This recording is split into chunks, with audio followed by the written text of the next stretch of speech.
जब उहाँलाई भेट्नु भयो हैन के कुराकानी भयो नागरिकताको विषयमा हजुर यो कुराहरू उहाँसम्म राखेका छौँ अब फेरि पनि एकचोटि यो दसैँ तिहार पछाडि एउटा मिटिङ फेरि टाइम दिन्छु भन्नुभएको छ ट्रफी उचाल्दै गर्दा पनि भनिसकेँ मेरो लागि नेपाली नागरिकता त यही नै हो भनेर होइन तपाईँको विवाह चाहिँ भोलिको दिनमा कस्तो खालको इन्भाइरोमेन्टमा होस् भन्ने चाहना छ र कस्तो खालको हुन्छ नि एउटा समारोहमा होस् भन्ने एउटा तपाईँको विवाह गर्ने केटी चाहिँ कस्तो भन्दा किराँतीको लागि म अब मेरो घरै उतै हो होइन अब यति धेरै खुसियाली मनाइरहेको छु यता म घर त जानु नै पर्यो परिवार त भेट्नु पर्यो अब एक हिसाबले त्यो मिस पनि भइरहेछ सबस्त entertainment thank you so much यहाँहरू सबैलाई किरणजीको after winning voice of Nepal पहिलो अफिसियल भिडियो आज रिलिज भएको छ थोरै गीतको बारेमा भनिदिनु न यहाँहरू सबैलाई थ्याङ्क यू सो मच यसरी आइदिनु भयो होइन यहाँहरूले सपोर्ट गर्नलाई सम्पूर्ण मिडियाहरूलाई चाहिँ first of all thank you so much है यहाँहरूलाई र गीतको बारेमा भन्नुपर्दाखेरि चाहिँ यो गीत भइरहेछ के भयो ए हो गीतको विषयमा बोल्नु पर्दाखेरि चाहिँ खासमा यो गीत शीतल भन्ने एल्बमको गीत हो मेरो सोलो भोकलमा अनि सोलो कम्पोजिसन हाम्रो आदरणीय राजन राज स्याउकोटीज्यूको र आदरणीय केदार उप्रेतीज्यूको चाहिँ यो सोलो शब्दमा रेकर्ड भएको 5 वर्ष अगाडि नै रेकर्ड भएको गीत हो यो खास चाहिँ अनि यो गीतलाई चाहिँ अब यहाँनिर भोइस अफ नेपालको जर्नीमा बिचमा त्यो लकडाउनको टाइमहरू हुँदै गर्दाखेरि चाहिँ ओजस्वी भाइ मसँगै बसिरहेको थियो त्यो भएर मैले गीत सुन्ने क्रममा उसले पनि यो गीत सुन्यो अनि मलाई एकदम मन पर्यो दाइ मलाई यो इमेल गरिदिनुहोस् न भनेर भनेपछि चाहिँ मैले पठाइदिएको थिएँ खासमा सुन्नलाई अनि भाइबाट चाहिँ उता डिरेक्टर सरकोमा गएछ गीत त्यो हुँदै अब अन्तिममा मैले सोचेको थिइनँ यो गीतको भिडियो बनाउने प्लान पनि थिएन मेरो यसरी यति राम्रो तरिकाले प्रेजेन्ट गरिदिनु भएको छ उहाँहरूले होइन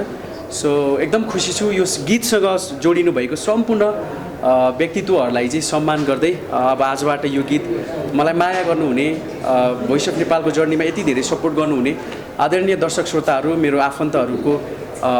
सम्मान सँगसँगै यहाँ उहाँहरूको मायाको पेब्याक चाहिँ सुरु गरेको छु अब यो गीतबाट यहाँहरूको हातमा यहाँहरूको काखमा यो गीत पठाएको छु सुनेर प्रतिक्रिया दिनुहोला यही नै हो किरणजीको भोकलमा यो डाइरेक्सन गर्दाखेरि चाहिँ कस्तो अनुभव भयो कस्तो लाग्यो सबैलाई नमस्कार मैले सुरुमा चाहिँ अब के अरे किरणजीले भने जस्तै वेन हाम्रो सङको कुरा हुँदाखेरि चाहिँ अन्त्यपछि हाम्रो भेटघाट भयो होइन भेटघाट भइसकेपछि गीत सुन्ने बित्तिकै मैले अब कन्सेप्ट त अलरेडी बनेरै आफैलाई त्यो आइहाल्दो रहेछ गीत सुन्ने बित्तिकै अनि त्यो कन्सेप्टलाई नै हामी त्यसमा के अरे त्यसलाई नै बिल्डअप गरेर गयौँ लकडाउन बेलामा सुन्यौँ अनि पछिपल्ट ओजस्ता पनि भेट्यौँ ओजो सँगसँगै हामी आर्मीसँग जोडिन गयौँ तपाईँ सबै संलग्न पारेर एकचोटि अनि हामीले ल त अब lace plan lace do something else अलिकति डिफ्रेन्ट जाउँ गाउँतिरै गरौँ भन्ने टाइपको फिलिङ्स आएको छ वेट टु हेटौँडा गएर हामीले सुटिङ गरेको थियौँ अनि सुटिङको क्रममा जस भनौँ न सबै कुरा सहज हुँदै गएको भन्नुपर्छ जस्तो लाग्छ मलाई चाहिँ कुनै पनि तरिकाले कतैबाट पनि बाधा भएको के भएको छ फिल चाहिँ भएन एज अ लकडाउन हुँदाखेरि पनि हामी रावण नै गऱ्यौँ एउटा रावण नै फर्क्यौँ सबैले कोर्डिनेट गरिदियौँ हुँदा हजुरलाई हामी बाटोमा अड्क्या पनि थियौँ त्यहाँ पनि हामीलाई पुलिसहरूले पनि सहयोग गरेर होइन ल तपाईँहरू किरणजी किन आउँदै रहेछ जेस्ट डु इट राम्रो गर्नुहोस् भनेर मात्रै भन्थ्यो खासै त्यस्तो प्रब्लम चाहिँ के पनि रमाइलो भयो टिमै रमाइलो हुनुहुन्छ किरणजी पनि एकदमै मजासित राम्रो व्यवहार लाग्यो मलाई एकदमै काम गर्दा पनि सजिलो हामीले अस्ति भर्खर उहाँको प्रत्येक सेड्युललाई मेन्टेन गर्दै बल्ल अस्ति भर्खर हामीले बिजी भेटेको उहाँको पार्ट पनि खिच्न भ्यायो सो लाइक सजिलै भयो इजिली गऱ्यो किरणजीलाई मेरो क्वेसन पारौँ कान्छी झ्याइ झ्याइ गीतको बोलिरहेको छ सो झ्याइ झ्याइ चाहिँ कहिले पाल्नुहुन्छ अब यो झ्याइ भनेको खास अब मैले प्लान गरेर हुने चिज होइन अब माथिबाट लिएर लेखिएको हुन्छ जस्तो लाग्छ त्यो हिसाबले अहिले चाहिँ मैले खासमा अब यति धेरै ठुलो जिम्मेवारी छ मसँग होइन अब भर्खरै नेपाली साङ्गीतिक क्षेत्रको लागि ठुलो चुनौतीपूर्ण यात्रा त्यो जिम्मेवारीसँग अब ढोकाहरू खुलेको छ अब पहिलो यो कोसेली लिएर आउँदैछु अबको केही वर्ष त त्यो मेरो प्लानिङ्सहरू त्यो बिहा सम्बन्धी त्यतातिर मेरो सोचै छैन बिस्तारै होला नमस्ते सबैजनालाई लाइक मैले त सोचे पनि थिएन लाइक म यो म्युजिक भिडियोको पार्ट बन्छु होला यति धेरै सिनियर आर्टिस्टहरूसँग स्क्रिन सेयर गर्न पाउँछु होला भनेर मैले लाइक सोचेको पनि थिएन लाइक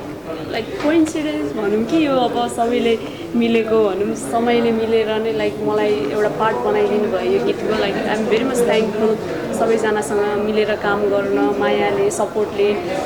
मलाई अगाडि बढाइदिनु भएको धेरै धेरै धन्यवाद एकदम रमाइलो भयो वसन्तजीको पहिलो म्युजिक भिडियो भन्नुभयो है कस्तो लाग्यो त्यसको रङ कस्तो लाग्यो कि अहिले भिडियो हेर्दा आफूले अभिनय गरेको भिडियो हेर्दा चाहिँ कस्तो लागिरहेछ आफूले गर्न सकेको कुरा देख्नुभएको छ अहिले जति देख्नुभएको छ होइन अब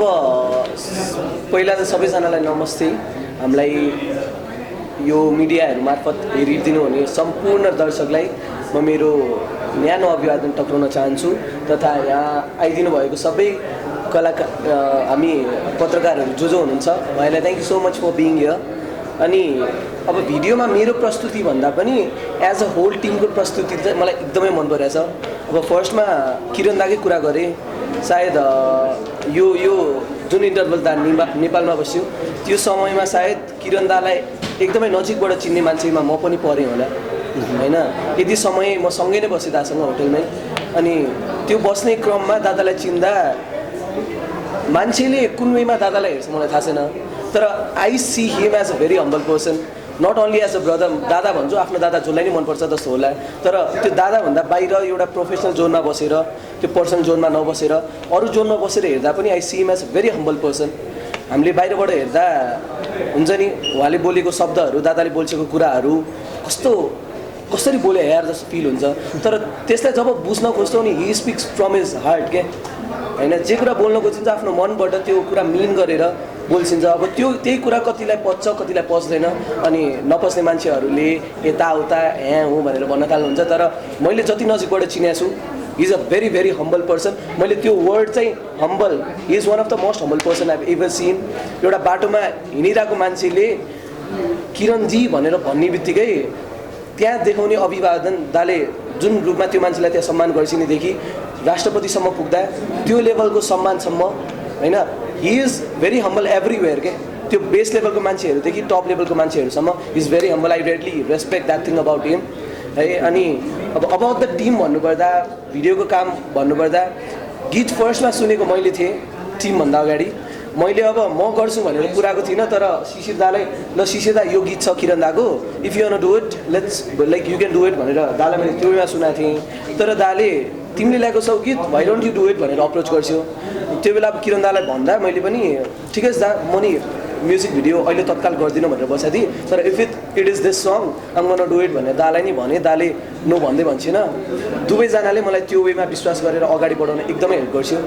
होइन तपाईँ चाहिँ एउटा राम्रो ब्यानरबाट चाहिँ आउँदै हुनुहुन्छ चलचित्र क्षेत्रमा होइन अब त्यो सँगसँगै टेलिभिजनमा पनि आइराख्नु भएको छ सिरिजहरूमा पनि आइराख्नु भएको छ गीतमा पनि आइराख्दाखेरि चाहिँ पछि रिलिज हुने बेलामा त्यो कुराले हाम्रो गर्छ गर्दैन अथवा त्यसको लागि कसरी चाहिँ प्रिपेयर्ड हुनुहुन्छ तपाईँ अब प्रिपेयर्ड भने म चाहिँ के भन्छु भने हाम्रो मिडियाकर्मीहरू जो हुनुहुन्छ हाम्रो चाहिँ एउटा एकदमै सिग्निफिकेन्ट भूमिका खेल्नुहुन्छ जस्तो लाग्छ उहाँहरूले किनकि हामीले आफ्नो पक्षबाट दर्शाउन खोजिरहेका कुरा यो एक तरिकाको हुन्छ तर हजुरहरूले त्यही कुरालाई कुन रूपमा चाहिँ दर्शाइदिनुहुन्छ कुन रूपमा चाहिँ दर्शकहरूको अगाडि त्यो कुरा दर्शाइदिनुहुन्छ त्यसले एकदमै ठुलो भूमिका खेल्छ होइन अब हामीले त एज अ हुन्छ नि हामीले जब एउटा प्रोफेसनल रूपमा भिजेर हिँडिरहेका हुन्छौँ हामी त्यो वेमा त हामीले सकेसम्म हामी कन्ट्रोभर्सीमा नपरौँ हाम्रो राम्रो पक्ष नराम्रो पक्ष हरेक मान्छेको हुन्छ तर मान्छेको 100वटा पक्षहरूमा एउटा नराम्रो छ 99वटा राम्रो छ भने त्यो 99 पक्ष चाहिँ नोटिस हुँदैन एउटा जुन नराम्रो पक्ष हुन्छ त्यो चाहिँ नोटिस हुन्छ क्या सजिलैसँग हुन्छ एउटा सेतो भित्तामा एउटा सानो धब्का छ भने त्यो धब्बाले सुद्धा एउटा त्यो भित्तालाई फोहोर देखाइदिन्छ त्यस्तै हो अब हामीले हाम्रो साइडबाट मैले मात्र होइन अब यो फिल्डमा जो पनि हुनुहुन्छ यो मिडिया फिल्डमा जो हुनुहुन्छ सम्पूर्ण मान्छेहरूले त्यही हो आफूलाई राम्ररी प्रेजेन्ट गर्न खोज्नुहुन्छ आफूलाई मान्छेहरूको अगाडि in front of mass in front of people राम्ररी एक्जिबिट गर्न ट्राई गर्नुहुन्छ तर गर्दा गर्दै ठाउँमा भुलचुक हुन्छ जानी नजानी त्यसले गर्दा कन्ट्रोभर्सीहरू आउने मान्छेहरूको मनमा यो कस्तो मान्छे होला जस्तो त्यो एउटा बिजाउने त्यो कुराले बिजाउने सताउने हुने हो अब म I am very lucky to be sharing मेरो फर्स्ट मुभी नै मैले लक्का सामान गर्न पाएँ। हाम्रो किरण अङ्कल, शिवहरि अङ्कल उहाँहरू होइसिन्थ्यो मेकिङको टिममा, एज वेल एज दिलीप दादा होइसिन्थ्यो होइन। एज अरू हाम्रो एज अ आर्टिस्ट मैले प्रियङ्का कार्कीदेखि वर्षा शिवाकोटी, सलोन बस्नेत सम्पूर्णसँग स्क्रिन सेयर गर्न पाएँ, त्यसको लागि आइ एम भेरी थ्याङ्कफुल। कुल खानदानमा निर अङ्कलसँग गरिरहेँ होइन। एउटा त्यो लेभलको दिग्गज कलाकारसँग मैले मेरो सुरुको दिनहरूमा नै अभिनय गर्न पाएँ सँगै, त्यसको लागि I am very thankful to everyone है। आफूलाई किरण दाले अघि भने जस्तै किरण दा सिङ्गिङको क्षेत्रमा लक्की भयो जस्तै म पनि यो फिल्डमा चाहिँ फिल्म इन्डस्ट्रीको फिल्डमा चाहिँ आफूले कुनै न कुनै तरिकाले लक्की नै ठान्दैछु। त्यसको लागि अब दर्शकहरूले पनि जतिजनाले मलाई चिन्नुहुन्छ अब तपाईँ अमेरिका जानु भन्ने कुरा हामीले सुन्यौँ यता कता होइन। अब तपाईँ जाँदै गइसकेपछि अब नेपाललाई कति मिस गर्नुहुन्छ र तपाईँको नेपाली फ्यानहरू हुन्छ, तपाईँ चाहिँ अब बाहिर नगइदिए पनि होस् भन्नेहरू पनि धेरै हुनुहुन्छ नि त। बाहिर जानु जरुरी छ, नेपालमै बसेर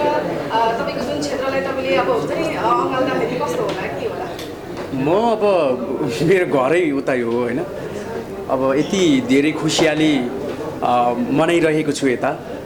अब आफ्नो मान्छेहरू सबैसँग। अब घरमा पनि मामु ड्याडीसँग त सेलिब्रेसन त गर्नु पऱ्यो होइन।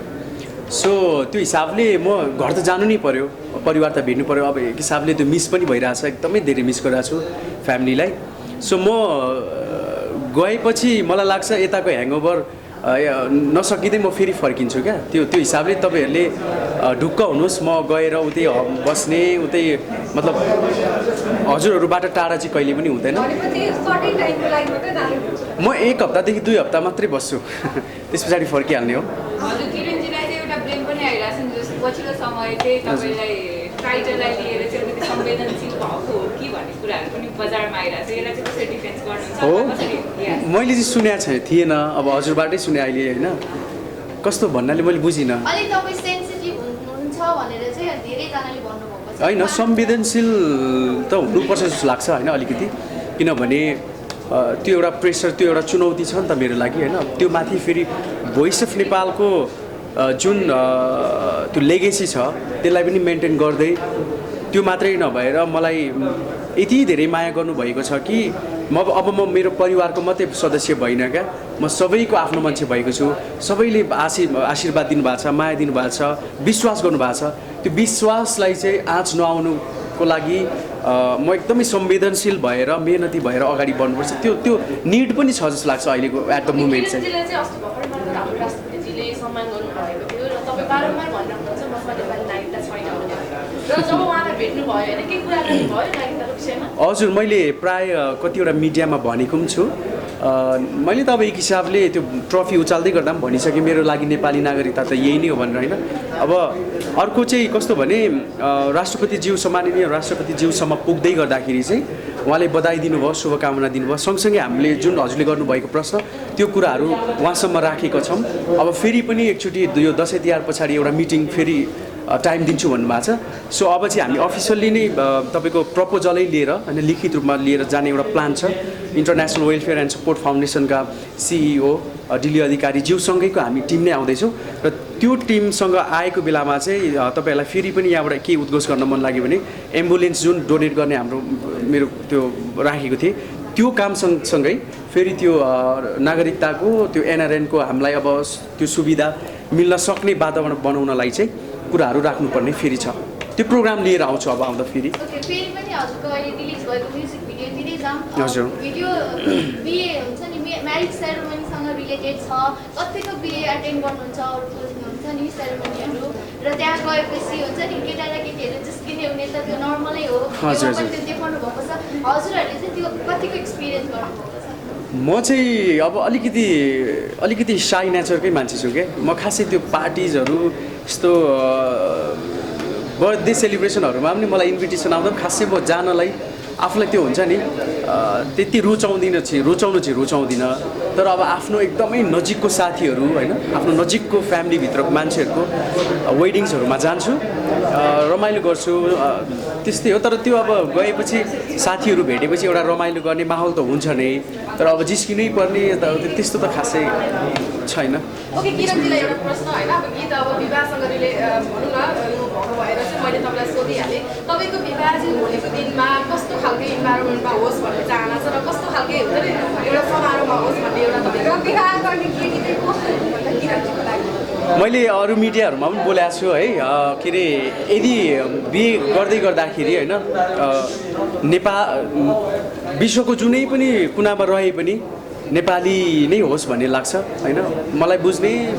नेपाली भाषा नेपाली माटो नेपालीपन लिएर बाँच्नुपर्छ भन्ने भावना होस् होइन शालीन होस् त्यही त हो नि सबैले खोज्ने त्यही होला पार्टनरमा र विवाहको माहौल कस्तो होस् भन्ने अब सोध्नुभयो विवाह अब नेपाली तरिकाको बिहा जस्तो हुन्छ त्यस्तै होस् होइन तपाईँहरू सबैलाई बोलाउनु पाऊँ यही नै छ सबै हो नि गर्ने नै त्यही हो ओके आरसीजी हजुरले अझै यो गीतमा चाहिँ फिचर भएको छ आफ्नो है त्यहाँनिर के छ भने बाबाले चाहिँ छोरीलाई राम्रो केटाकै खोज्न जस्तो देखिएको छ होइन हजुरलाई चाहिँ हजुरको प्यारेन्ट्सले कुनै बिहेमा अटेन्ड गर्दाखेरि त्यस्तो गर्नुभएको छ कि छैन लाइक बिहे सेरेमनी चाहिँ लाइक धेरै अटेन्ड गरेछु तर त्यो प्यारेन्ट्सले स्ट्रिक्ट गरेर लाइक त्यो मान्छेसँग नबोल यो केटासँग त्यस्तो फिल चाहिँ कहिले पनि गराउनु भएन लाइक रिलेटिभ्सहरू हुन्छ सबैजना हुन्छ लाइक सबैजनासँग लाइक एकचोटि त हो नि रिलेटिभ्ससँग मजाले भेटिने यस्तै यस्तै सेरेमनीमा त्यस्तै स्ट्रिक्ट केही पनि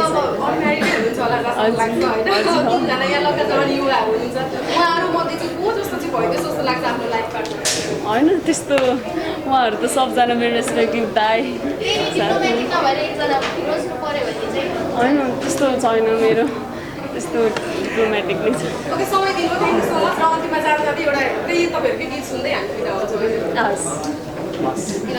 फेरि पनि त्यही हो यहाँहरूले यति साथ सपोर्ट गर्नुभएको छ होइन हाम्रो कामलाई हाम्रो मेहनतलाई दर्शक सामु यसरी प्रेजेन्ट गरिदिनु भइरहेछ तपाईँहरूको समय एकदमै व्यस्तताको समय खर्चेर यहाँ आइदिनु भयो हाम्रो लागि भनेर तपाईँहरू सबै मिडियालाई थ्याङ्क यू सो मच र दर्शक श्रोतालाई हामीलाई जसरी माया गरिरहनु भएको छ त्यसरी नै अझै धेरै माया गरिदिनु होला यो गीतलाई सुनेर प्रतिक्रिया दिनुहोला आफ्नो साथी सर्कलमा सेयर गरिदिनु होला कस्तो लाग्छ होइन त्यही भन्न चाहन्छु हाम्रो सम्पूर्ण टिमको तर्फबाट र गीत गाउनुपर्ने हो हामीले भिडियो पनि हेऱ्यौँ होइन सबै सँगसँगै भिडियो पनि एकदमै राम्रो भएको छ congratulation and best wishes for all the team thank you so much अनि मैले किरणजीलाई जोडेँ सिङ्गर चाहिँ यति ह्यान्डसम हुनुहुन्छ होइन लाइक देख्नु जसले पनि देख्नुहुन्छ चाहिँ यति फिदै हुनुहुन्छ भन्नुहुन्छ सो अपकमिङ डेजमा किरणजीलाई हामीले एज अ सिङ्गर मात्रै नभएर मोडल पर्दामा देख्न पाउँछौँ अब मोडल नै हुन्छु भन्ने मेरो त्यस्तो चाहिँ सपना छैन होइन प्लानिङ्सहरू पनि छैन तर मलाई अब निकट अब नियर फ्युचरमै कतै न कतै भिडियोमा देख्नुहुन्छ हजुर देख्नुहुन्छ के गाउने सबैले गाउने हो होइन हजुर गाउनुहोस् म एकदम व्यस्त छु मादलुको घिन्ताङ घिन्ताङ सारङ्गीको राई राई मादलुको घिन्ताङ घिन्ताङ सारङ्गीको राई राई सिर लाग्यो लगन जुराई पारौँ कान्छी झाइ झाइ पारौँ कान्छी झै झै thank you so much Thank you for watching. Don't forget to like and subscribe. Please press the bell icon.